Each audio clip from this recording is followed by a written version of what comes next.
bigla tuloy napag-google kami, ano to mga inflatable hopper na to. Sabi ko, ano, bakit pinapagbawal yan?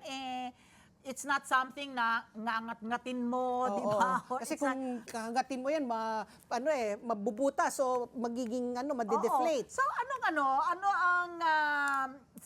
ang dahilan ng ban toxic? Why are you calling for the banning of itong mga inflatable hoppers na ito?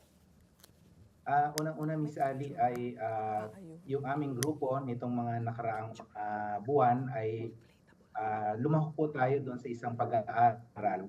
Dahil nga dito sa ibang bansa kasi at globally ay meron ng push para pagbawal yung paggamit nitong tinatawag na chlorinated paraffins na chemical dito po sa mga ganitong produktong gawang plastic na mga laruan. At kabilang po doon sa sinuri, itong mga tinatawag na inflatables. In fact, sila nga yung halos top, pinakamadaming pinagamitan itong inflatable hoppers. Ang ginawa naman natin ay umikot pa ulit tayo dito sa ating mga pamilihan at yun nga, nakakita pa tayo ng mga patuloy na pagbibenta nito. Napakahalaga po na maintindihan ng ating mga kababayan kung bakit po pinupursige ng aming grupo ng ban toxics na mapabilang itong tinatawag na chlorinated paraffins. Marami po kasi ito, meron tinatawag na short chain chlorinated paraffins, meron ding medium chain, at meron ding long chain. Itong klase po kasi ng mga chemicals na to ay sa loob po ng Stockholm Convention on POPs or Persistent Organic Pollutants ay bawal na po itong gamitin, lalong-lalo na sa mga produktong pambata, lalong-lalo na po itong mga laruan. So ibig sabihin, ang Pilipinas po ay party. Sabihin, kaisa po tayo doon sa convention na to.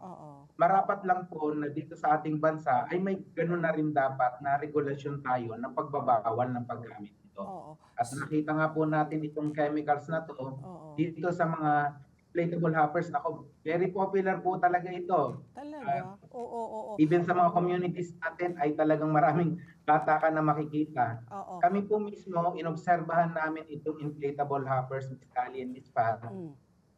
Napansin po namin, nung in-inflate po nung tindahan, kasi bibilin mo po yan, inflated siya, in-inflate po nila, napansin po kagad namin na sobrang sangsang po talaga ng amoy ng plastic. Doon pa lang po ay may peligro na kaagad yun. Tapos po, nung dinala po namin sa opisina, dahil para po mas pag-aralan pa, sinubukan po naming hawakan ito, napansin po namin na halos nag-iiwan po yung odor o yung fumes sa kamay. So isipin na lang po natin, ngayon pa naman, holiday po, ay talagang yung mga chikitik talagang porsigido na magkaroon ng ganitong klaseng laruan, ay delikado po. Isipin na lang po natin, kung pagkatapos maglaro ng mga bata, susubo nila sa kanilang bibig, yung mga kanilang mga kamay, hindi po sila nagugas. May tendency na po kagad silang ma-expose. So, pangalawa pong concern natin dito, ituloy ko lang po para po mas matutuko po yung kwento, ay hindi lang po kasi siya health concern o problem dito sa atin. Karamihan po kasi ng ibang mga laruan, kadalasan yung mga binabanggit nyo po kanina during the previous interviews na health concern lang. Ito pong klase ng laruan na to ay meron pong environmental problem. Kaya po siya napabilang talaga dun sa POPs na tinatawag. Kasi pag nasira po ito, ang tendency po natin, itatapon na lang natin siya. Doon pa lang po ay magli-leach na kagad siya doon sa ating environment, lalong-lalo na sa katubigan at saka po sa ating kalupaan. Okay. So I was going to ask nga, Sir Tony, paano siya pumapasok dito? Kasi kung mga gamot, may FDA, yung mga ganyan, mga toys ba natin, hindi yan dumadaan sa isang ahensya para nga ma-check yung chemical contents na nandyan. Yung, sabi nyo nga, yung toxic, it's too scientific, I cannot even pronounce it. But it's not good for the health, no?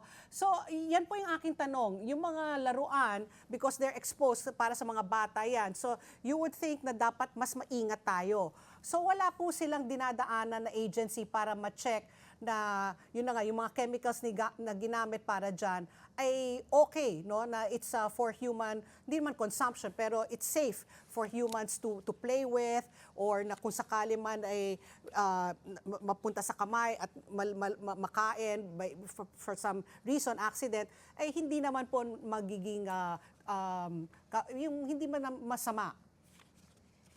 Unang-una po ay meron po tayong regulatory agency patungkol po sa mga laruan.